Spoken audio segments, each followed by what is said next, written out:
Bom, boa noite, bem-vindos, bem-vindas. Tem algumas pessoas aqui presencialmente no nosso centro hoje.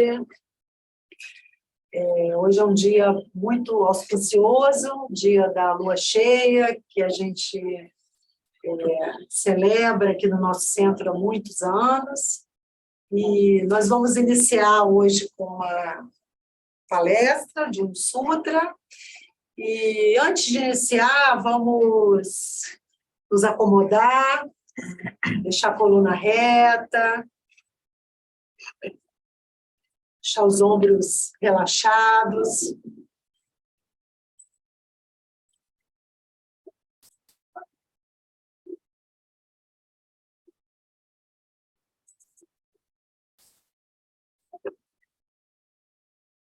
Os olhos suaves. E vamos fazer algumas respirações mais conscientes. Vamos inspirar pelo nariz e pela boca. Aí deixa sair todo o ar. Bem quieto, vamos tentar nos acomodar. Deixa as mãos nos joelhos. Vai deixando de lado tudo o que aconteceu hoje, que ainda vai acontecer, e traga a sua atenção para a sua respiração. Respira.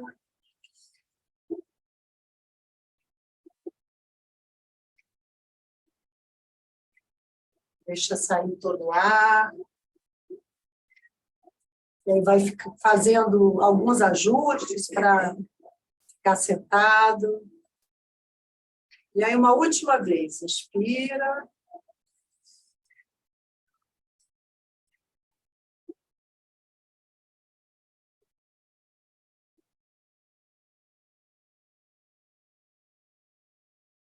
E aí, só antes de iniciar também, vamos fazer um movimento com os ombros, para soltar os ombros. Sobe, deixa os ombros lá em cima. Segura, e aí roda para trás, bem devagar,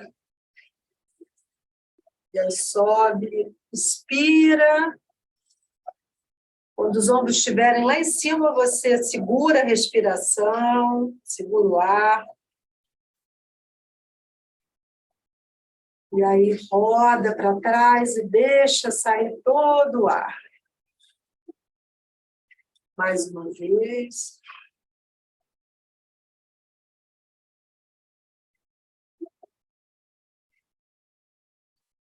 Segura o máximo lá em cima.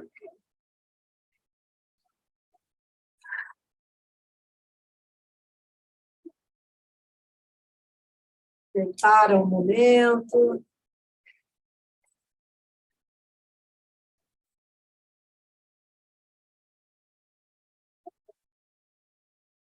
Deixa a respiração tomar um ritmo mais natural. Você pode deixar uma atenção suave nesse seu fluxo da sua respiração.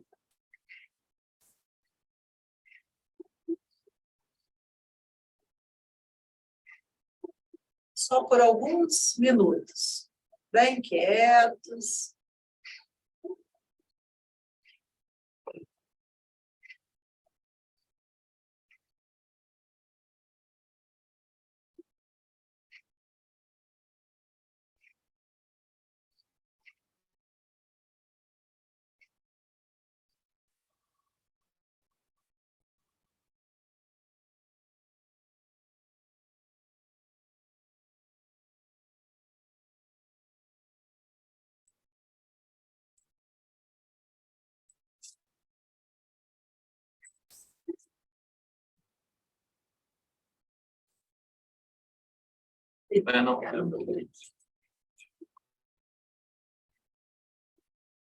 Bom, então, boa noite, bem-vindas, bem-vindos.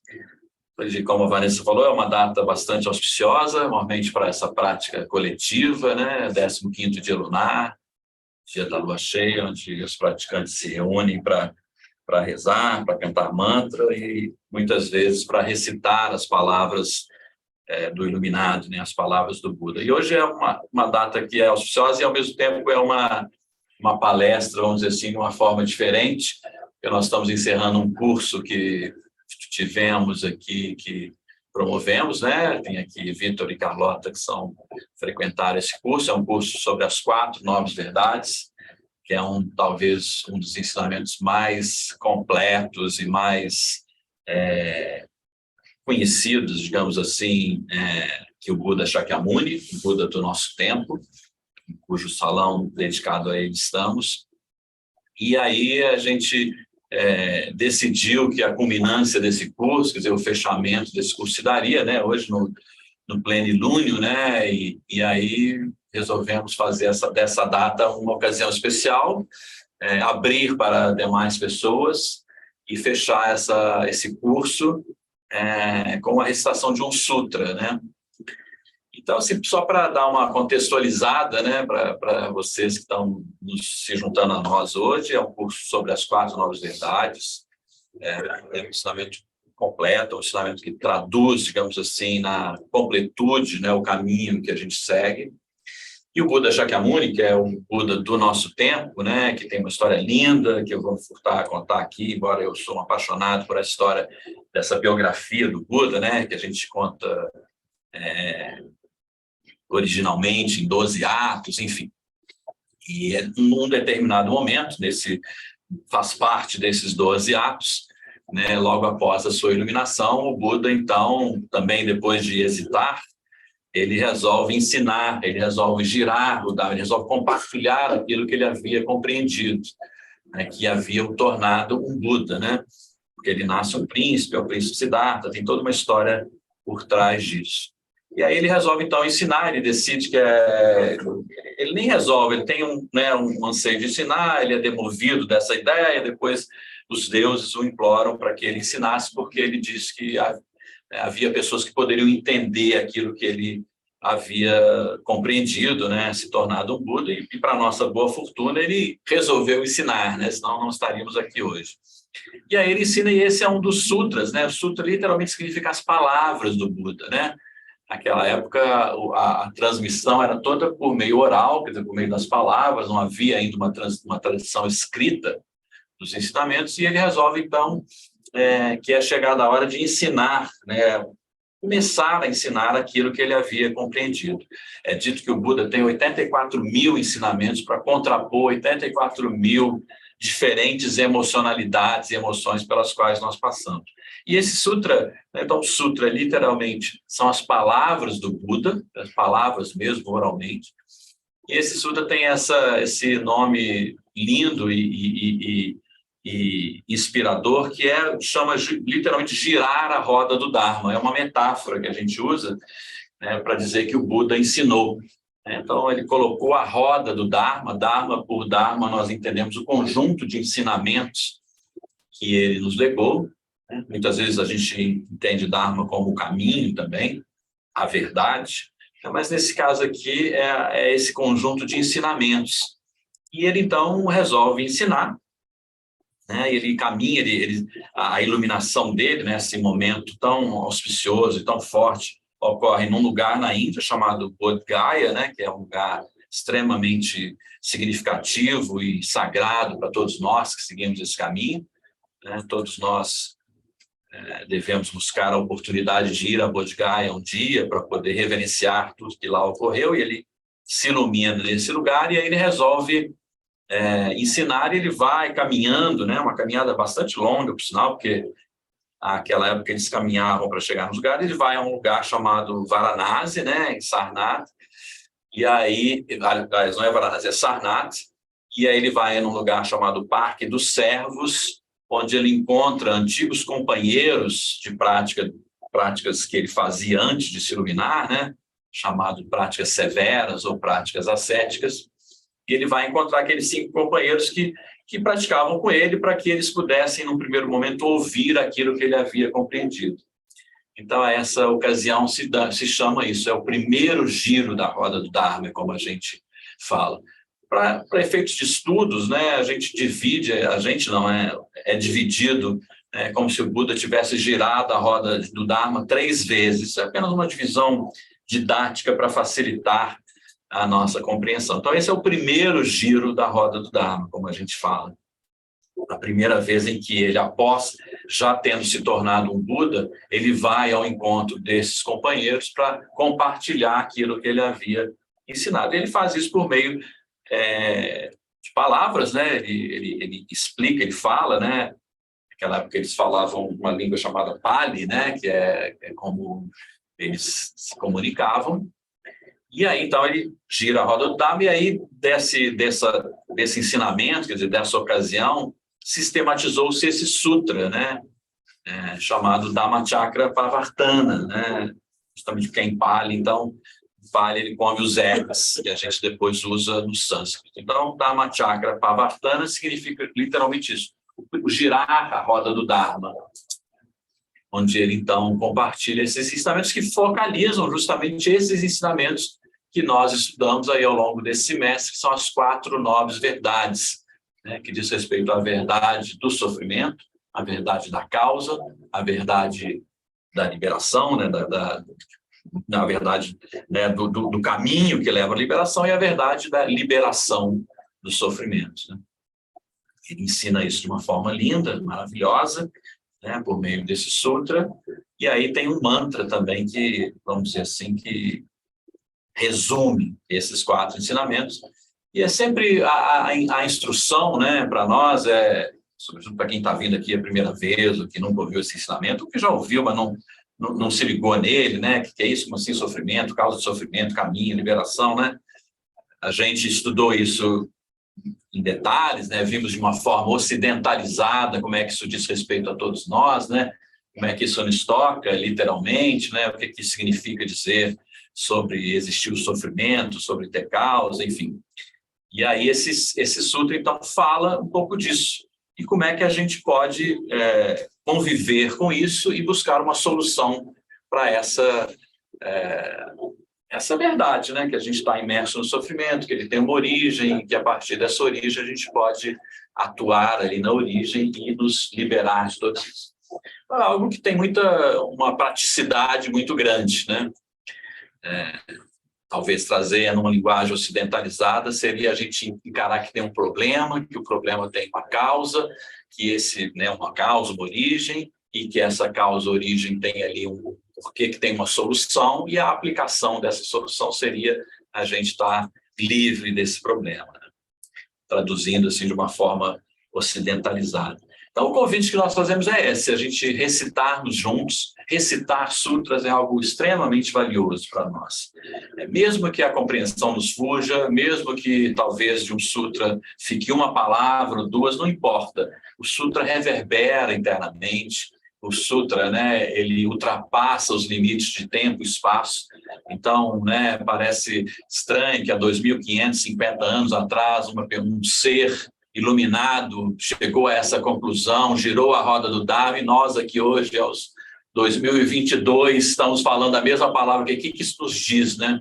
Então, eu vos convido a isso, a criar uma abertura completa na mente, não querer entender literalmente o significado das palavras. Obviamente está traduzido, já passou da tradução do Pali para o sânscrito, do sânscrito para o tibetano, do tibetano para o inglês, do inglês para o português. Então tem todo um caminho que isso é percorrido, né? O que importa é recitar, né?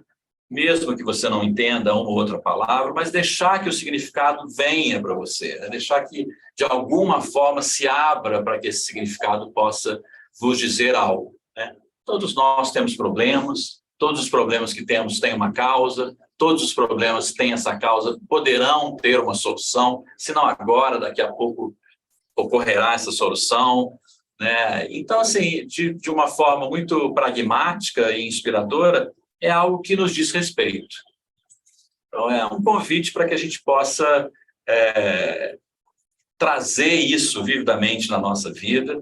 Não precisa ser budista para recitar sutra, não precisa ser budista para cantar mantra, não pressupõe que você precisa abrir mão das suas crenças ou interesses, nada disso. É totalmente aberto, é ouvir as palavras de um sábio, um ser que viveu literalmente há 2.550 anos atrás, na Índia, que descobriu essa verdade, compartilhou essa verdade, e que, por conta disso, mudou o curso da humanidade, né? Porque nós seguimos esse caminho com essa crença, e de fato mudou, porque ele traz um ensinamento que origina desse empenho dele de revelar o seu potencial, né? Tornar-se um Buda, potencial que eu vou dizer aqui para vocês agora, todos nós temos, né? Então, se vocês não sabem, vocês podem também se tornar um Buda ou Budas, né? Ainda que você siga uma outra crença, ainda que siga uma outra religião, não tem problema. Então, é um convite para isso. E o potencial de nós é isso, essa generosidade que nós temos genuína, essa bondade com a qual nascemos genuína, esse amor que todos nós temos no coração. É disso que o Buda fala, é disso que esse caminho fala. Isso não quer dizer que você precisa abrir mão de suas crenças em Deus, ou não importa o caminho que cada um siga. Então, essa é o convite, né, para a recitação de um sutra. Deixar que as palavras falem para vocês, deixar que as palavras reverberem. A gente vai cantar mantra em sânscrito. Os mantras, eles têm uma propriedade de, primeiro, salvaguardar a nossa mente, né? Quando a gente canta mantra, e há mantras em várias línguas, em várias religiões, em várias crenças, né? O mantra é uma repetição de sílabas que tem significados, às vezes significados diversos, né? Em vários níveis, e que, de alguma forma, fica na nossa mente, né? Protege a nossa mente, ele salvaguarda a nossa mente, às vezes, quando é essa mente pensante, de ficar pensando coisas negativas, de pensar coisas ruins, ou mesmo de abrir a nossa mente para significados novos, né? Então, é o convite que eu vos faço para vocês que estão aqui hoje, que não fizeram, infelizmente, o curso com a gente, poderão fazer, talvez, mais para frente, né? É um curso intermediariamente avançado, mas, enfim, a gente pode falar das 4 novas verdades para qualquer pessoa, devemos falar para qualquer pessoa. E tem uma característica na fala do Buda, né, no discurso do Buda, que quando ele ensinava, né, que é isso, ele colocava em giro a roda do Dharma, como nós falamos, ele falava de uma forma que cada um compreendia do jeito que podia, do jeito que a sua capacidade lhe permitia. E isso é muito bom. E é alvissareiro para uma audiência, uma plateia tão diferenciada, porque cada um vai compreender e vai captar aquilo que conseguir, que tiver aberto para, né? Então, assim, é um convite para abrir mão das resistências, daquela mente intelectualizada que fala o que significa isso, o que é Dharma, o que é Buda, né? Abra mão, cria um espaço de abertura total, né? E deixe que a própria palavra fale com você. Às vezes, um termo ali que a gente falar, né, verdade, por exemplo, vai te tocar, né, vai fazer sentido para você. E era assim que o Buda fazia. Ele ensinava, cada um captava, cada um compreendia, cada um apreendia aquilo que tinha capacidade de. Isso é assim até hoje, né? A gente está aqui nesse caminho há 20, 30 anos, né? E cada um compreende aquilo que tem condição de compreender, né? Nós estudamos juntos, fazemos cursos juntos, e cada um consegue compreender, apreender aquilo que está no seu nível, o que é maravilhoso, porque é democrático, porque não significa que quem não compreendeu só uma ou 2 sílabas também compreendeu. E, às vezes, aquilo para aquela pessoa vai ter uma importância maior do que quem compreendeu o sutra inteiro. Então, não tem assim, esse comparativo. Já eu sei, eu não entendo. Abra-se para compreender, para reter, para entender, deixe que as palavras falem ao seu coração, né? Lembrando que o coração não é nem um pouco diferente da nossa mente. Então, deixe as palavras vos tocarem, né? Talvez você ouça algo que estava precisando ouvir, talvez alguém tenha vindo aqui buscar resposta para alguma pergunta, ou algum insight que queira ter sobre a sua vida, não sei. Eu os convido a total abertura, para que as palavras do Tathagata, do Buda, falem para você de uma forma que o seu coração vai compreender. Vão ter termos que talvez vocês não entendam, depois eu posso até alguns deles, se eu souber traduzir, né, para o nosso português ocidentalizado, e outros que vão ficar, que não importa. O mais importante é essa abertura, essa atitude de abertura de coração, de mente, para ouvir as palavras, cantar o mantra e a gente ficar um pouquinho depois em silêncio, deixando que isso se reverbere. Tradicionalmente, nós fazemos assim na lua cheia. A gente tem essa pré-lição, uma palestra, uma recitação, uma conversa, e depois, né, aí às 8 horas, a gente então inicia o canto da lua cheia, que imagino seja o motivo que a maioria está aqui, que é o nosso tradicional canto da lua cheia. Excelente, um dia bastante auspicioso para a prática. Nem sabia que hoje tem uma eclipse lunar muito forte aí, né? Um dia muito especial mesmo. Para a gente observar as nossas ações, para a gente observar o nosso comportamento, para a gente buscar as respostas que está buscando, ou simplesmente ficar com aquilo que está aí no coração, sem buscar nada, sem querer mudar, nem tirar nada, né? Então, essa que é a nossa intenção. Eu realmente sugiro que todo mundo leia junto, porque recitar, falar, ouvir a sua voz é algo que ajuda nessa abertura de mente e de coração. Então, mesmo que fale baixinho aí, fale, tente ouvir a sua voz recitando aí esse sutra. Depois a gente pode, se tiver tempo, se tiver alguma pergunta sobre o sutra, Vanessa terá imenso prazer em responder, e eu também, se eu souber. Vamos cantar um pouquinho o mantra do Buda Shakyamuni. Esse mantra, o Buda Shakyamuni é esse, né, essa forma, esse ser que está aqui, que vocês já conhecem, que todos têm que estar vendo aí na TV. Todos já ouviram falar, certamente, né? Há muitos Budas, enfim, depois a gente pode falar da história. Aquele Buda gordinho também, depois a gente pode conversar um pouco sobre isso. Mas o Buda Shakyamuni, que é esse ser que viveu há 2.550 anos atrás na Índia, né? Nasceu um príncipe, Siddhartha, de uma família nobre, e cumpriu o seu desígnio de se tornar um Buda. É sobre ele que estamos falando. E é a partir do legado dele, dos seus ensinamentos, que nós praticamos até hoje. Esse mantra é uma evocação, como se a gente estivesse enaltecendo, né, chamando o Buda para estar aqui presente, né? O Buda é um ser perfeito, iluminado, desperto. Então, é como se a gente estivesse convidando para que ele estivesse aqui na nossa presença, também nos iluminando, também nos ajudando a seguir, né, o caminho. É dito que é um mantra que é um antídoto contra a ilusão, né? E a ilusão é essa parte dessa verdade que a gente fala, né? A ilusão é aquela forma que a gente tem, às vezes, de levar a vida sem querer olhar para o que está acontecendo, sabe? Iludido de que as coisas são de um jeito, enquanto a gente não quer tirar os véus que nos permitem olhar as coisas como elas realmente são. Normalmente porque estamos imersos em emoções muito fortes, de apego, ou de confusão, ou de uma raiva, ou de uma aversão, não importa.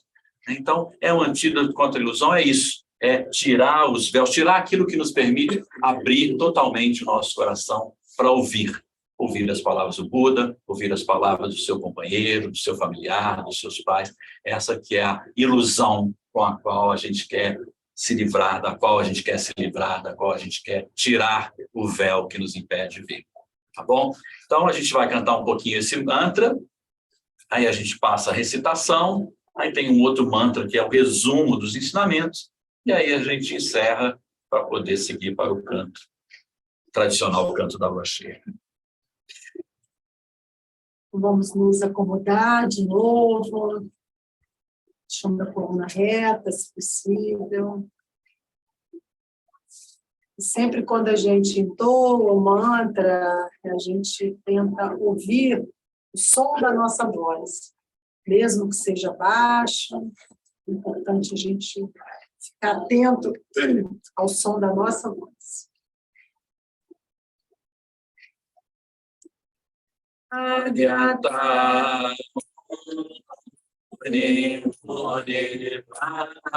Muni Shakyamuni Soha Adyata Muni Mahamuni Shakyamuni Soha Adyata Muni Mahamuni Shakyamuni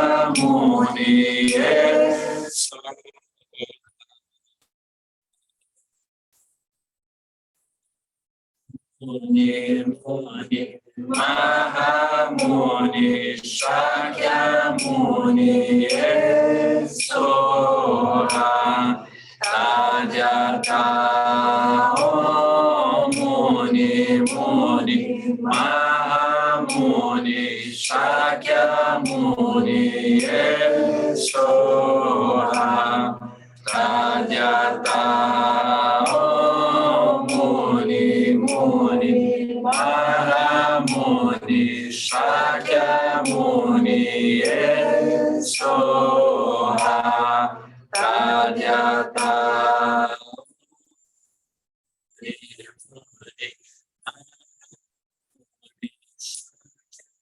Muni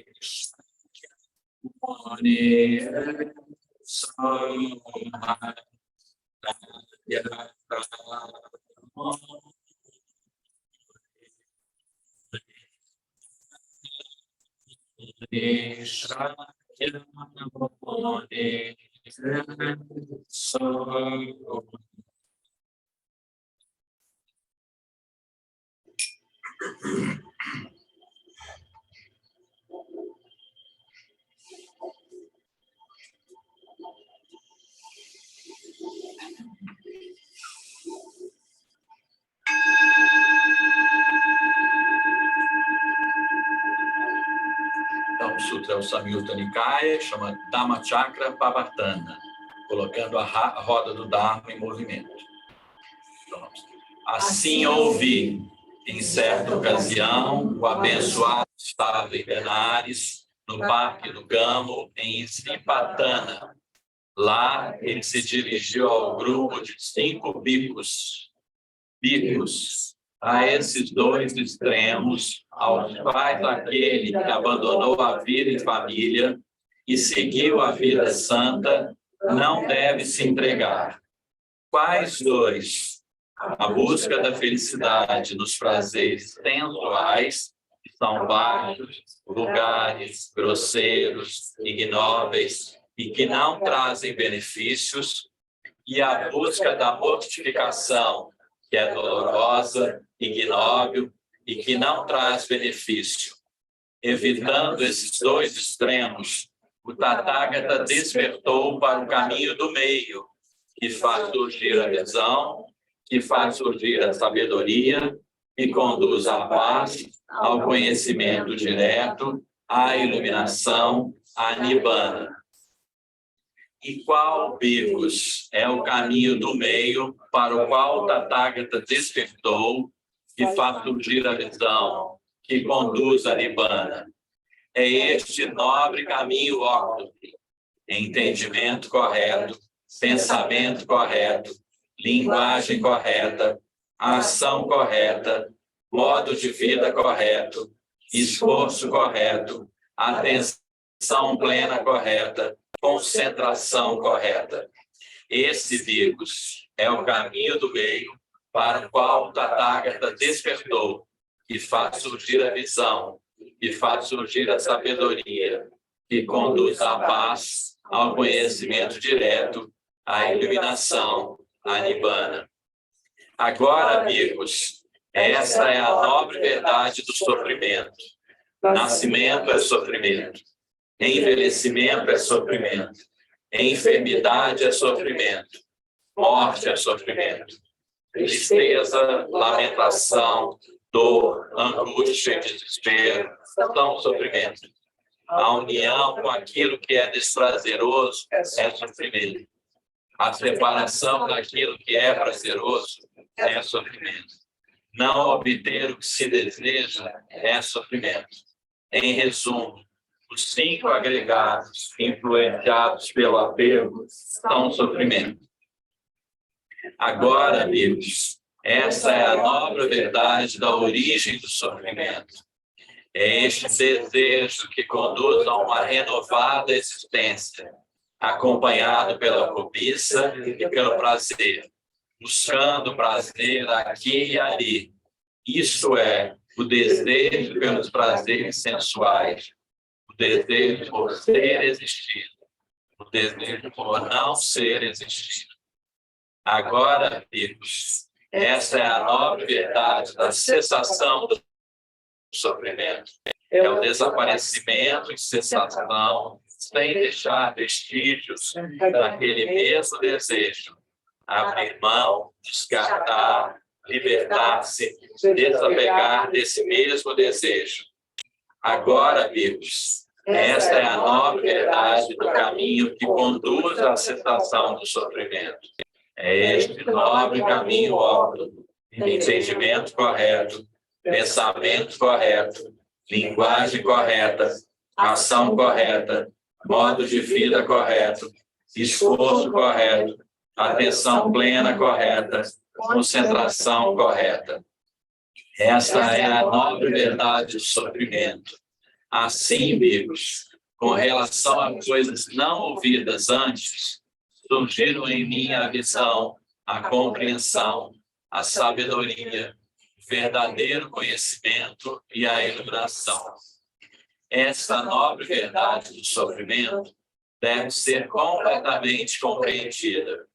Assim, amigos, com relação a coisas não ouvidas antes, surgiram em mim a visão, a compreensão, a sabedoria, o verdadeiro conhecimento e a iluminação. Esta nobre verdade do sofrimento foi completamente compreendida.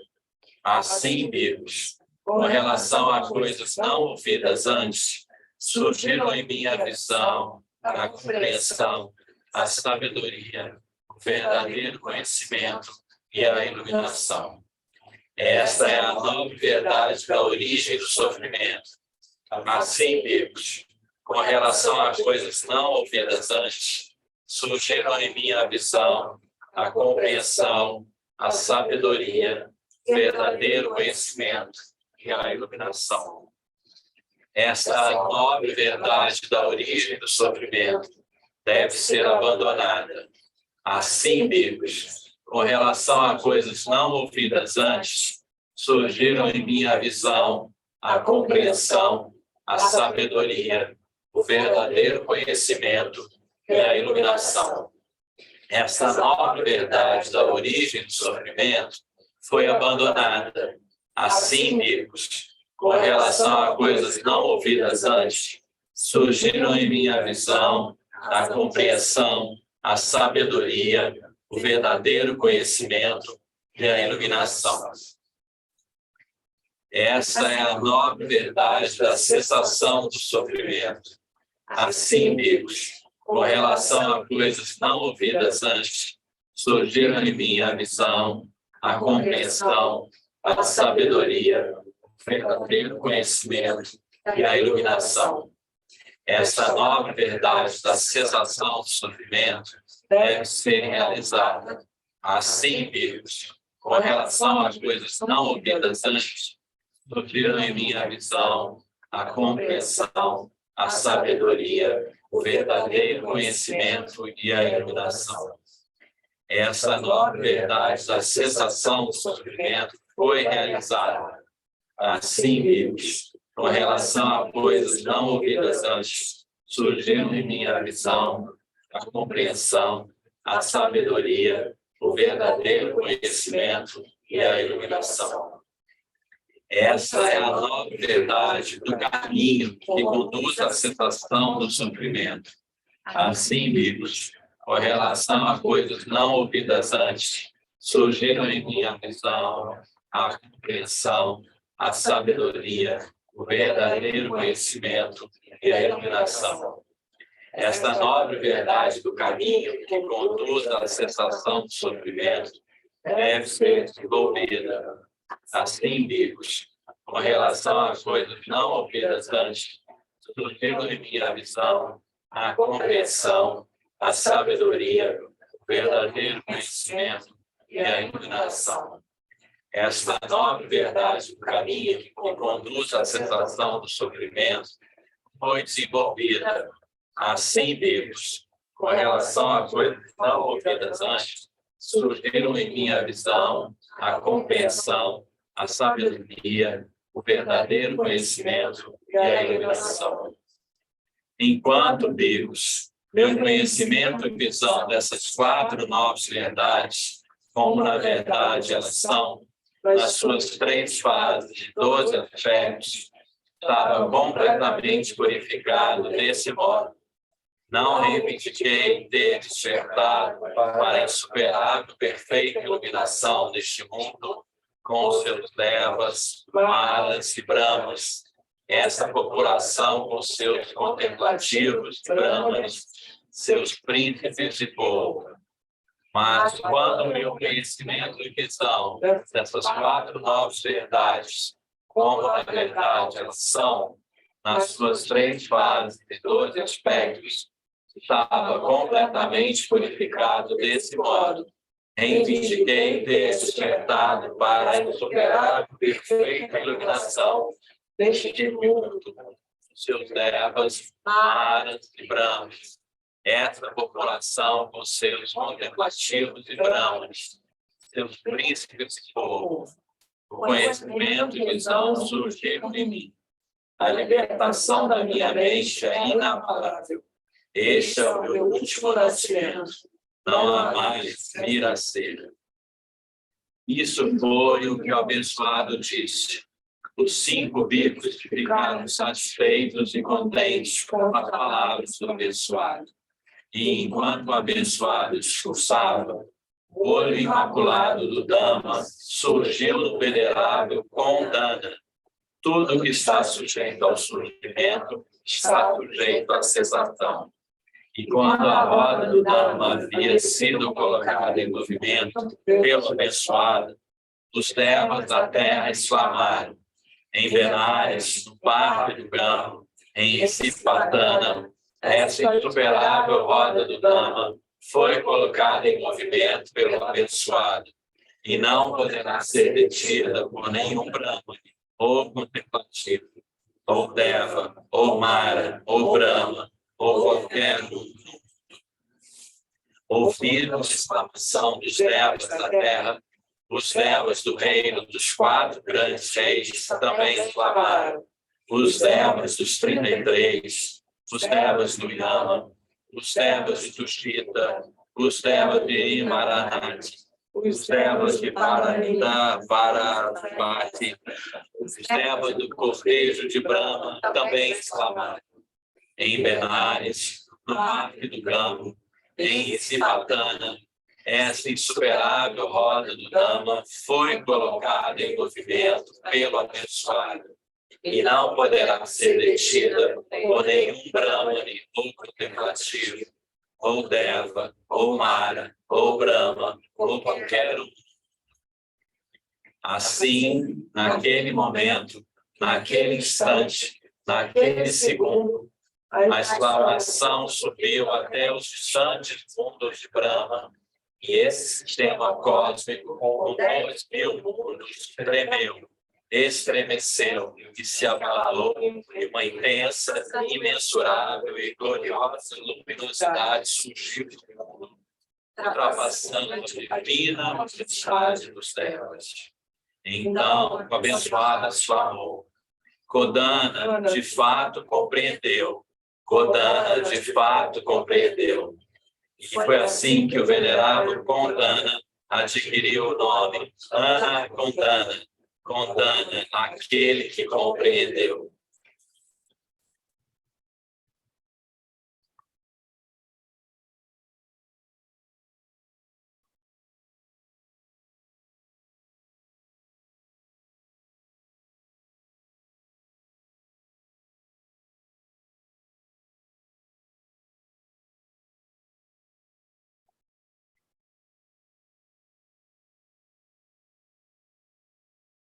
Onye dharma ketu prabhava ketu deshanta yava deshancha jodhiro eva shana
Ficar só alguns minutos deixando as palavras do Sutra, as palavras do Buda e o mantra reverberarem.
Esse é o mantra que resume as 4 novas verdades, é chamado Om Dharma Mantra, é um mantra muito lindo e ele fala dessas 4 verdades.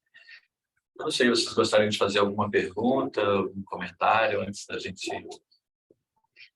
meus queridos Vitor, Carol.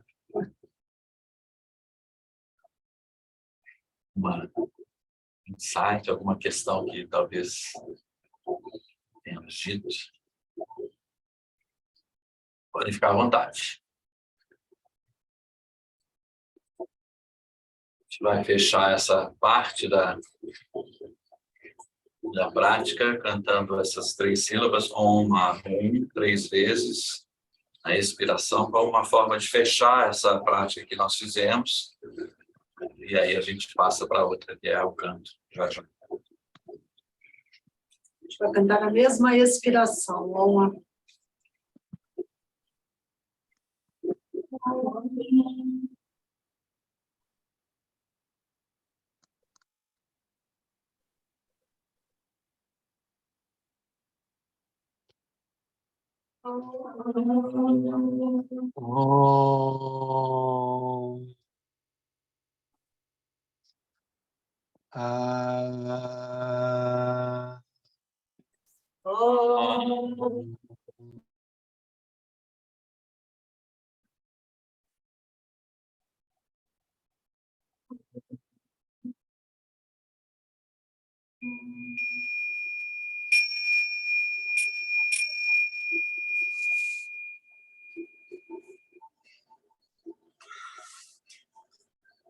A gente vai ter uns minutinhos antes do canto.